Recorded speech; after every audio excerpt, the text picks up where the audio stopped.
ये मान लेते हैं कि एक रॉकेट है और इस रॉकेट में फ्यूल रहता है और वो बर्न हो रहा है।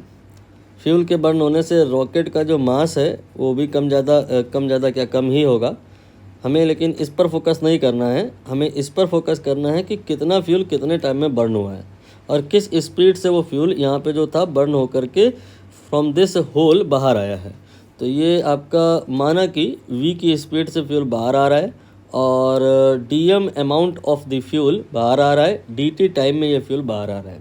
ठीक है, तो जब ऐसा होता है तो फ्यूल के बाहर आने का जो डायरेक्शन है उसके अपोजिट डायरेक्शन में एक फोर्स लगता है, जिसकी वजह से आपने देखा होगा चाहे दिवाली का ही रॉकेट क्यों ना हो ऊपर की दिशा में लिफ्ट हो जाता है।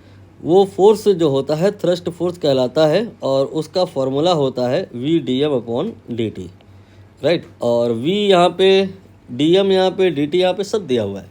v कितना दिया है 60 एंड किलोमीटर पर सेकंड है तो गड़बड़ कर रहा है, किलोमीटर नहीं चलेगा, मीटर में लेके आओ, 1000 से मल्टीप्लाई किया। अब यहाँ पे ध्यानपूर्वक देखना, dm और dt का examiner most of the time अलग अलग वैल्यू नहीं बताएगा। dm upon dt as a whole quantity है जिसे हम लोग r से भी रिप्रेजेंट कर सकते हैं, रेट ऑफ कंबशन।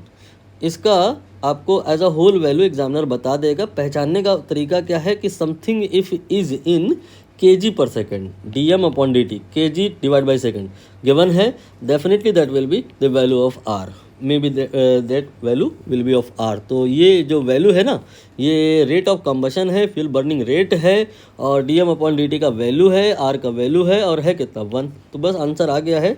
60 के बाद में आपने 3 और 0 लगा लेने हैं, फोर्स का वैल्यू है तो न्यूटन में होगा और बी वाला आंसर होगा।